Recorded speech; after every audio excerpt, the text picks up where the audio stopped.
सबको जैमसी की। मैं हूं पास्टर श्याम और आपका स्वागत है होप चैनल हिंदी में। मेरे बहन भाइयों, मैं साथ में आपका स्वागत करता हूं एक यात्रा में। एक ऐसी यात्रा है जिसको हमने नाम दिया है एक ऐसे सफर को आत्मिकता। और इस यात्रा में हम सीख रहे हैं कि ये आत्मिकता वास्तव में क्या है और ये आत्मिकता किस तरीके से हमारे जीवन के अंदर कारगर है। आइए हम सब इस यात्रा को शुरुआत करेंगे और प्रार्थना करेंगे। हमारे महान पिता, इस वक्त हम धन्यवादित हैं इन अच्छे पलों के लिए और प्रार्थना करते हैं इन वचनों की इस श्रृंखला के लिए। मेरे प्रभु, मैं चाहता हूं तू हमसे बात कर। मेरे परमेश्वर, यहाँ उपस्थित हो हमारे साथ मेरे परमेश्वर, ताकि हम इन वचनों को सुन सकें, समझ सकें और तेरी पवित्रता में, तेरी आत्मिकता में हम दिन ब दिन और आगे बढ़ते जाएं। दुआ करते हैं प्रभु, जितने भाई बहन इन वचनों को सुने उन्हें आशीष देना, क्योंकि इन प्रार्थना को मांगते हैं प्रभु यीशु मसीह के नाम से, आमीन। मेरे अजीज बहन भाइयों, हम एक यात्रा में हैं, मैंने जैसे बताया, और इस यात्रा का नाम है आत्मिकता। और इस आत्मिकता की यात्रा में हमने बहुत सारी बातें देखी। हमने देखी आत्मिकता के विषय, आत्मिकता क्या है, और हमने पिछले वचनों के अंदर दो बातों पर जोर दिया। आत्मिकता क्या है? परमेश्वर को व्यक्तिगत रीति से जानना आत्मिकता है। जब हम अपने जीवन में पूरी रीति से परमेश्वर को जान जाते हैं, ये आत्मिकता है। दूसरा, हमने देखा कि सब कुछ जो भी हम करें वो उसकी महिमा के लिए करें, ये है आत्मिकता। हमारा उठना, बैठना, चलना, फिरना, हमारा हर एक कार्य हो वो आत्मिकता के लिए, वो परमेश्वर की महिमा के लिए। मेरे अजीजों, कई बार हमारे जीवन में बहुत सारी समस्या आ जाती है। हमने देखा था कि उन समस्याओं के अंदर भी प्रभु कहता है कि हमें इस आत्मिकता के अंदर खड़े रहने की बहुत ज्यादा जरूरत है। याद रखें, ये आत्मिकता हमें मिलती है पवित्र आत्मा के द्वारा। ये आत्मिकता मिलती है हमें परमेश्वर की सामर्थ के द्वारा, जो वो अपने वचनों में कहता है कि जब पवित्र आत्मा तुम पर आएगा तब तुम सामर्थ पाओगे, तुम शक्ति पाओगे, तुम बल पाओगे और उस आत्मिकता के अंदर बढ़ते जाओगे। हमने देखा कि प्रभु यीशु मसीह, इससे पहले कि वो स्वर्ग गए, उन्होंने अपने वचनों में कहा कि मैं एक सहायक तुम्हारे लिए भेजूंगा जो तुम्हें सिखाएगा, जो तुम्हें स्मरण कराएगा कि क्या क्या जरूरी है हमारे आत्मिक जीवन को बढ़ाने के लिए, क्या क्या जरूरत है, क्या क्या मांग है इस आत्मिकता के जीवन के लिए। परमेश्वर क्या चाहता है हमारे जीवन से हो। आइए हम आज इस वचनों के अंदर आगे बढ़ते हैं। हमने आत्मिकता के विषय में सीखा क्या है आत्मिकता। आज हम देखेंगे कुछ ऐसी गलत फहमियां जो आत्मिकता के विषय में है। कई बार हम सोचते हैं कि हम जो ये काम कर रहे हैं ये सही है और ये परमेश्वर को पसंद होगा, और हम उस काम की धुन में ऐसे लग जाते हैं और हम भूल जाते हैं कि परमेश्वर इन कामों से खुश नहीं होगा, वो कुछ और ही हमसे चाहता है। आइए हम आज कुछ इन बातों के ऊपर ध्यान देंगे और चिंतन मनन करेंगे कितना जरूरी है। कुछ गलतियां, कुछ गलत फहमियां जो आत्मिकता के विषय हमारे जीवन में होती है, हम उन पर ध्यान देंगे। यहां पर देखें, एक सबसे बड़ी बात जो आती है हमारे जीवन के अंदर, सबसे बड़ी गलत फहमी जो हमें आती है कि जिसमें हम ये सोचते हैं कि हम बिल्कुल सही चल रहे हैं, बिल्कुल प्रभु में सही चल रहे हैं और हमें जो है पक्का परमेश्वर अपने राज्य में लेगा। ये गलत फहमी आती है, इसको हम कहते हैं धर्मी होने की। इसे हम कहते हैं कि मनुष्य जब अपने आप को सोचता है कि मैं धर्मी हूं, मैं एक ऐसा इंसान हूं जो प्रभु में बड़ा चल रहा हूं, तो ये बिल्कुल सही चल रहा है। लेकिन मेरे बहन भाइयों, धर्मी होना, एहसास दिलाना तू धर्मी है, तू धर्मी है, ये गलत फहमी हो जाती है और हमें आत्मिकता में हम पीछे हो जाते हैं। आइए मेरे साथ वचन निकालेंगे मत्ती की पुस्तक, और हम देखेंगे किस तरीके से परमेश्वर यहां हमें समझाने की कोशिश करता है। इस मत्ती की पुस्तक उसके 19वें अध्याय के अंदर, और देखते हैं कि कैसे ये घटना घटती है प्रभु यीशु मसीह के साथ जब वो इस धरती पर था, जिसमें हमें एक सबक मिलता है कि हमारा वास्तविक जीवन कैसा होना चाहिए। मत्ती की पुस्तक उसका 19वां अध्याय और उसके 16वें अध्याय से लेकर जब हम 22वें वचन में पढ़ते हैं, यहां पर एक घटना घटती है। एक मनुष्य यीशु के पास आता है और आके उससे कहता है, हे गुरु, मैं कौन सा भला काम करूं कि अनंत जीवन पाऊं। याद रखें, यहां पर क्या पूछ रहा है? हे प्रभु, मैं कौन सा भला काम करूं कि मैं क्या पाऊं? अनंत जीवन पाऊं। मेरे बहन भाई, मैं आपको पहले बता चुका हूं, आत्मिकता जो है यह सीधा हमारे अनंत जीवन से इसका ताल्लुक है। आत्मिकता का संबंध हमारे अनंत जीवन से है। हम अनंत जीवन कैसे पा सकते हैं? और यहां पर वही घटना घटी। एक इंसान आता है यीशु मसीह के पास और आके कहता है, हे प्रभु, मुझे यह बता मैं ऐसा कौन सा भला काम करूं कि मैं अपने जीवन को देखूं कि मैं अनंत जीवन जिससे मैं पा सकूं। उसने उससे कहा, यीशु ने उससे कहा, तू मुझसे भलाई के विषय में क्यों पूछता है? भला तो एक ही है, पर यदि तू जीवन में प्रवेश करना चाहता है तो आज्ञाओं को माना कर। मेरे बहन भाई, यहां पर ध्यान दे, प्रभु यीशु मसीह ने कहा अगर तू क्या चाहता है, जीवन में प्रवेश करना चाहता है तो आज्ञाओं को माना कर। यहां पर आप ध्यान दे, आज्ञाओं के ऊपर जोर दिया गया है। प्रभु यीशु मसीह कहते हैं, उसने उससे कहा, कौन सी आज्ञा? हे प्रभु, तू मुझे बता कौन सी आज्ञा है? यीशु ने उससे कहा, यह कि हत्या ना करना, व्यभिचार ना करना, चोरी ना करना, झूठी गवाही ना देना, अपने पिता और माता का आदर करना और अपने पड़ोसी से अपने समान प्रेम रखना। प्रभु यीशु मसीह यहां 10 आज्ञाओं का जिक्र कर रहे हैं। और वह इंसान कहता है, यह जवान कहता है इन सबको तो मैंने माना है और अब मुझे किस बात की घटी है? हे प्रभु, ये तो बातें मैं मान रहा हूं, बस तू मुझे अब यह बता कि अब मुझे में घटी किस चीज की है? ये तो बातें मैं करता आया हूं, मानता आया हूं। यीशु ने उससे कहा, यदि तू सिद्ध होना चाहता है तो अपना माल बेचकर कंगालों को दे और तुझे स्वर्ग में धन मिलेगा और आकर मेरे पीछे हो ले। मेरे अजीज बहन भाइयों, यह इंसान जो था यह धनी था, बहुत धन था इसके पास, और आकर अपनी भलाइयों को सोचता था कि जो मैं काम कर रहा हूं यह धर्मी होना है और यह मुझे सीधा स्वर्ग लेके जाएगा। फिर भी मैं जाके प्रभु यीशु मसीह से यह पूछता हूं कि प्रभु यीशु मसीह, तू मुझे बता कि ऐसा कौन सा काम करूं जिसके द्वारा मैं स्वर्ग जा सकूं। मेरे अजीज बहन भाइयों, कई बार हम ये सोचते हैं कि हम जो कर रहे हैं, हमारा जो धार्मिक काम है, ये हमें स्वर्ग लेके जाएगा। याद रखें, इन वचनों की यात्रा के अंदर मैंने आपसे एक बात कही थी, और वो ये बात थी कि धार्मिकता और आत्मिकता दोनों अलग चीजें हैं, और जब ये दोनों मिल जाएंगे, आप याद रखें, ये परमेश्वर का वादा है कि कोई भी आपको स्वर्ग जाने से रोक नहीं सकता। जब आप अपने धार्मिकता के कामों को करेंगे और साथ में आत्मिकता के काम को मिला देंगे, आपका जीवन देखिए कितना खूबसूरत बन जाता है। यह इंसान अभी तक सारे काम कर रहा था, धार्मिकता की सारी रीतियों को निभा रहा था, लेकिन यीशु मसीह ने जब इसे आत्मिकता के विषय में बोला कि एक काम कर, एक आत्मिक काम कर, और वह आत्मिक काम यह है, अपना सब कुछ बेच दे, कंगालों को बांट दे, और तेरे लिए स्वर्ग में क्या मिलेगा? तुझे धन मिलेगा।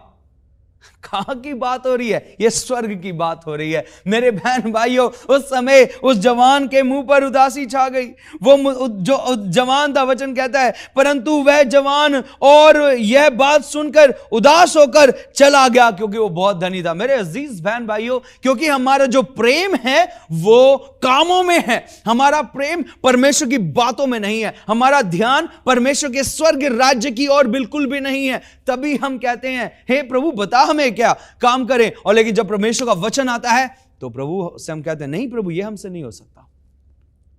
मेरे अजीज बहन भाइयों, गलत फहमी आत्मिकता की क्या है? गलत फहमी यह होती है कि हम धर्मी हैं तो हमें क्या मिल जाएगी? हमें स्वर्ग का राज्य मिल जाएगा। कहता है, हे प्रभु, ये तो मैं मानता हूं, मतलब वो श्योर हो गया, उसे पूरा यकीन हो गया कि मुझे स्वर्ग मिलेगा। लेकिन यीशु मसीह ने कहा, तू इसको बेच दे और मेरे पीछे आ ले, मेरे पीछे हो ले, और तुझे क्या मिलेगा? स्वर्ग में धन मिलेगा। मेरे अजीज बहन भाइयों, हमारा जीवन क्या हो जाता है? हम पीछे मुड़ जाते हैं, हम लोग प्रभु से हट जाते हैं। क्यों? क्योंकि हमारा जो ध्यान है वो इस धरती पर लगा हुआ है। हम कर्मों से जो है धर्मी ठहरना चाहते हैं, हम कर्मों से जो है स्वर्ग जाना चाहते हैं, लेकिन प्रभु कामों से नहीं। प्रभु हमारे अंदरूनी जीवन को, हमारे आंतरिक जीवन को बलवंत बनाना चाहता है। याद रखें, धन दौलत, ये इस दुनिया की शोहरत साथ नहीं जाएगी। जाएगा क्या? परमेश्वर में जो हमें आत्मिकता का जीवन दिया है वो हमारे साथ में जाएगा। आइए हम और बातों के ऊपर ध्यान देते हैं। यहां पर कहता है, पहली बात देखी, धर्मी होना ये एक गलतफहमी है। धर्मी होना एक गलतफहमी है हमें, जो हमें आत्मिकता की कुछ ऐसी गलतफहमी है जो हमें सोचते हैं कि स्वर्ग में जाएंगे। आइए हम एक और वचन पे ध्यान देंगे। यहां पर कहता है उत्साहित होना। यह कहानी फिर दोहराई जाती है। यह कहानी अब मरकुस दोहराता है। मरकुस दोहराता है, आप देख सकते हैं मरकुस की पुस्तक के अंदर और उसके 10वें अध्याय में यहां पर परमेश्वर का वचन इस बात को फिर से दोहराता है। 10वां वचन और उसके 17वें वचन में क्या कहता है? 10 के 17 में मरकुस कहता है, जब वह वहां से निकल कर मार्ग में जा रहा था तो एक मनुष्य उसके पास दौड़ता हुआ आया और उसके आगे घुटने टेक कर उससे पूछा, हे उत्तम गुरु, अनंत जीवन होने का अनंत जीवन का अधिकारी होने के लिए मैं क्या करूं? मेरे अजीज बहन भाइयों, यहां पर वचन देखें, उसी इंसान का यहां पर मरकुस वचन दोहरा रहा है। वो क्या कहता है कि अभी तक तो यहां पर हमने मती के अंदर हमने देखा वो काम से, लेकिन यहां पर वो उत्साहित भी था साथ में। और वो क्या उत्साह था उसके अंदर? उत्साह यह था कि मैं उत्साहित हूं, मुझे मालूम है ये मैं काम करता हूं, मैं उपवास रखता हूं, मैं प्रार्थना करता हूं, मैं वचन पढ़ता हूं, मैं चर्च जाता हूं, आराधनालयों में बैठता हूं, मैं दान देता हूं, मैं दशमांश देता हूं, मैं सब कुछ करता हूं। उत्साह। मेरे बहन भाई, कई बार हमारे अंदर भी ये उत्साह आ जाता है और हम इतने उत्साहित हो जाते हैं और हम सोच लेते हैं कि हमारा नाम जीवन की पुस्तक में लिखा हुआ है, लेकिन हम भूल जाते हैं इतना उत्साहित होने की हमें जरूरत नहीं है, क्योंकि अगर हमारा आत्मिक जीवन कमजोर है, याद रखें शैतान जो है ये हमारा एक ऐसा विरोधी है, हमारा एक ऐसा शत्रु है जो हमारे शारीरिक जीवन से ज्यादा हमारे आत्मिक जीवन पर हमला करता है। याद रखें मती के अंदर अभी हमने पढ़ा कि वो आदमी उदास हो गया और चला गया। 20वां अध्याय, उसने उससे कहा, हे गुरु, इन बातों को तो मैं लड़कपन से मानता हूं। उत्साहित हो गया, वो कहता है, हे प्रभु, मैं तो लड़कपन जब से मैंने होश संभाला है तब से मैं इन बातों को मानता आया हूं। 22वां वचन कहता है, इस बात से उसके चेहरे पर उदासी छा गई। जब यीशु ने कहा अपना माल बेच दे, अपना धन दौलत बेच दे और इनको कंगालों में बांट के मेरे पीछे आ जा, सारा उत्साह, सारी खुशी, सारी रौनक, सारा का सारा जो चेहरे पे तेज था कि मैं स्वर्ग जाऊंगा, वो तेज मिनट में, सेकंडों में क्या हो गया? ठंडा पड़ गया। उदासी छा गई उसके ऊपर। अरे प्रभु ने क्या मांग लिया? मेरे अजीज बहन भाइयों, याद रखें, धर्मी होना, उत्साहित होना, ये हमारे आत्मिक जीवन के अंदर रोड़ा बन सकते हैं, पत्थर बन सकते हैं जो हमें प्रभु में बढ़ने से रोकते हैं। ये गलतफहमियां हमारे अंदर जो आ जाती हैं। मेरे बहन भाई, परमेश्वर ही जानता है हम कितने पानी में हैं। परमेश्वर ही जानता है हमारा आत्मिकता का लेवल कहां तक पहुंचा हुआ है। परमेश्वर ही जानता है हमारे पवित्रता का स्तर कहां तक पहुंचा हुआ है। यह परमेश्वर ही जानता है। लेकिन हमें क्या करना है?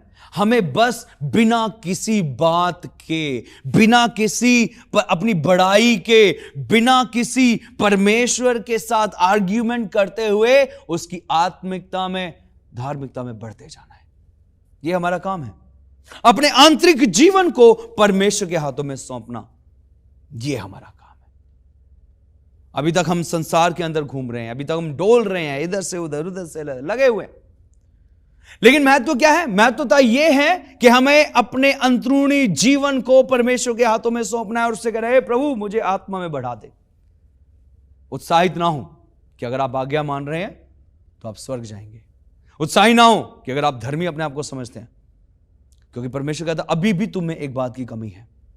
वो परमेश्वर हमसे बात करता है वचन से, अभी भी तेरे अंदर कमी, किसी बात की घटी है, उसको दूर करें, तभी हम परमेश्वर के आत्मिकता में आगे बढ़ सकते हैं। और क्या है गलत फहमी जो बताती है कि हम आत्मिकता के विषय में कुछ और गलत फहमियों को कर रहे हैं? हमें पता चलता है कि ये जो है ये गलत फहमी है। परमेश्वर में वचन से बात करता है। क्रियाशील होना, क्रियाशील होना ये एक बहुत बड़ी गलत फहमी है कि हम काम कर रहे हैं तो मतलब हम बहुत बढ़िया हैं। मैं आपको बताना चाहता हूं कि कई बार क्रियाशील होना हमारे लिए एक बहुत बड़ी समस्या बन जाती है, जो हमारे परमेश्वर के सामने और हमारे बीच में रोड़ा खड़ी हो जाती है। मेरे साथ निकालें, यहां पर एक घटना घटी है और उस घटना को हम देखेंगे। जो निकाल सकते हैं आप मेरे साथ बाइबल के अंदर, लूका की पुस्तक, और ये आपको मिलेगा नए नियम के अंदर, लूका की पुस्तक उसका 10वां अध्याय और उसके कुछ वचनों के अंदर हम देखेंगे। लूका 10वां अध्याय और उसके 40वें वचन में वचन कहता है, परंतु मार्था सेवा करते करते घबरा गई और उसके पास आकर कहने लगी, हे प्रभु, क्या तुझे कुछ भी चिंता नहीं कि मेरी बहन ने मुझे सेवा करने के लिए अकेली छोड़ दिया है, इसलिए उससे कह कि वो मेरी सहायता करे। मेरे बहन भाइयों, यहां पर जो मार्था का हाल था, आप जानते हैं क्या था? वो बेचारी काम करते करते थक गई थी, वो उसका दिमाग घूम गया था, क्योंकि बहुत सारे लोग प्रभु यीशु मसीह के साथ उसके घर में आ गए थे और वो उस समय सोची थी मैं क्या करूं। और वो जब मरियम को देख रही थी तो मरियम कहां बैठी थी? परमेश्वर के चरणों के पास बैठकर वचन सुन रही थी। आइए मेरे साथ निकालें, इसी के अगले अध्याय में जाएंगे। प्रभु ने उससे उत्तर दिया, मार्था, हे मार्था, तू बहुत बातों के लिए चिंता करती और घबराती है, परंतु एक बात आवश्यक है और उस उत्तम भाग को मरियम ने चुन लिया है जो उससे छीना ना जाएगा। मेरे बहन भाइयों, याद रखें, परमेश्वर के वचन को सुनना, उसके पीछे चलना जो है, यह अपने आप में एक ऐसा चुनाव है जिसको कोई भी आपसे छीन नहीं सकता। कई बार हम लोग सोचते हैं, हम लोग अगर आराधनालयों में जाते हैं, हम देखते हैं कई इंसान, कई भाई या बहन जो होते हैं, वो सेवा में बड़े आगे तत्पर होते हैं और उनको यह लगता है, गलत फहमी जो होती है, कि मैं जो सेवा कर रहा हूं यह मुझे स्वर्ग लेके जाएगी, और वो वचनों को, वो परमेश्वर की शिक्षाओं को इतना महत्व नहीं देते, वो परमेश्वर की बातों पर इतना महत्व नहीं देते। मेरे बहन भाइयों, अक्सर ये गलतफहमी हमारे जीवन में पाई जाती है। आज परमेश्वर का वचन कहता है कि हमें इस बात को अपने जीवन से निकालने की जरूरत है। इस क्रियाशील जो हमारा स्वभाव है, इसको निकालने की बहुत ज्यादा जरूरत है। मैं इसका मतलब यह नहीं है, मैं नहीं कहता कि आप चर्च में सेवा ना करें, आप सेवा करें, बिल्कुल करें, क्योंकि परमेश्वर चाहता है कि तुम एक दूसरे की सेवा करो। लेकिन परमेश्वर ये नहीं कहता कि आप सेवा के अंदर ऐसे हो जाएं कि आप परमेश्वर को भूल जाएं, अपने जीवन के मकसद को भूल जाएं। मेरे अजीज बहन भाइयों, सेवा में इतने लीन हो जाएं कि हम लोग परमेश्वर के वचनों पर ध्यान ना दें। अक्सर ये होता है, मैं देखता हूं कई जगह मैंने इस चीज को देखा कि एक जगह परमेश्वर का वचन चल रहा है और दूसरी जगह सब लोग लगे हुए हैं सेवा करने में, लेकिन उनको यह नहीं रहता कि चलो परमेश्वर का वचन चल रहा है, चुपचाप बैठकर वचन सुन ले। मेरे अजीज बहन भाइयों, यह है परमेश्वर की सत्यता कि अक्सर हम लोग सेवा को बहुत ज्यादा महत्व दे देते हैं, लेकिन यीशु मसीह यहां पर सिखाते हैं, कहते हैं कि जब वचन का समय आता है तो अपने आप को हटा दे सारे कामों से और वचन के समय बैठ जाए वचन के लिए। यह समय बहुत बहुमूल्य है, क्योंकि परमेश्वर बात करता है। आप सेवा करें, लेकिन सेवा के साथ अपने उस भाग को भी चुन ले जो कोई आपसे छीन नहीं सकता। अपने आंतरिक जीवन को देखें, अपने आत्मिक जीवन को देखें कि ऐसा तो नहीं है कि मैं सेवा करते करते करते करते परमेश्वर से दूर होता जा रहा हूं।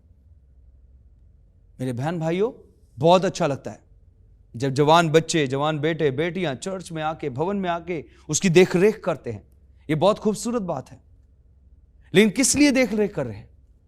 लोगों को बैठा रहे हैं, लोगों से बातें कर रहे हैं, लोगों को गाइड कर रहे हैं, आप वहां बैठिए, आप वहां बैठिए, बहुत अच्छा काम कर रहे हैं।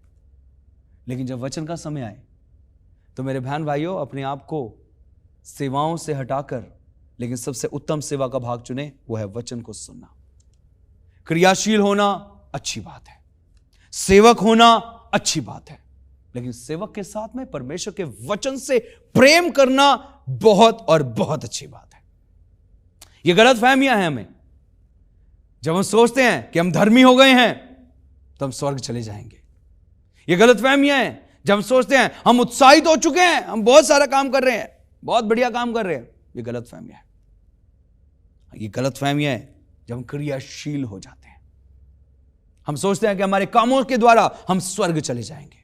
नहीं मेरे बहन भाई, कई लोगों के जीवन के अंदर यह है, कहते हैं कि हम किसी को खाना खिलाएंगे, किसी को पानी पिलाएंगे, किसी को कुछ करेंगे, किसी को कुछ करेंगे। मेरे बहन भाई, अच्छी बात है, दूसरों की सेवा करनी चाहिए, लेकिन अपने आत्मिक जीवन पर ध्यान दें कि क्या सच में हमारा आत्मिक जीवन भी उसी तरीके से बढ़ रहा है जिस तरीके से हम सेवाओं को बढ़ा रहे हैं, हम एक दूसरे की मदद कर रहे हैं। क्या सच में हमारा खुद का जीवन है ऐसा कि बाहर से तो हम सेवादार हैं लेकिन अंदर से हम खोखले होते जा रहे हैं, अंदर से हमारा जीवन हताश और परेशान है। एक हास्य कलाकार था, आप सब जानते होंगे, वो लोगों को हंसाता था बिना कुछ बात करे,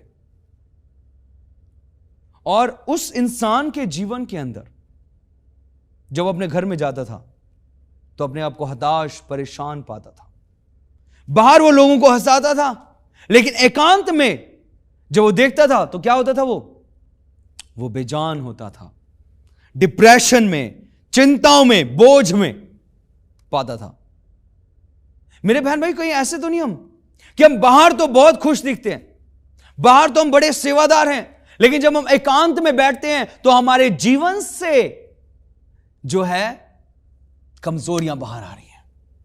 हमारे जीवन के अंदर अंदरूनी जीवन, आंतरिक जीवन, आत्मिक जीवन मरा हुआ है। मेरे अजीज बहन भाइयों, यह समय है अपनी उन गलत फहमियों को समझें। यह समय है जब हम अपने परमेश्वर के पास आए और कहें, प्रभु यीशु मसीह, मेरे जीवन से उन बातों को दूर कर जो तुझे पसंद नहीं है और मुझे आत्मिकता में बढ़ा दे, ताकि जब तू आए तो मैं तैयार पाया जाऊं।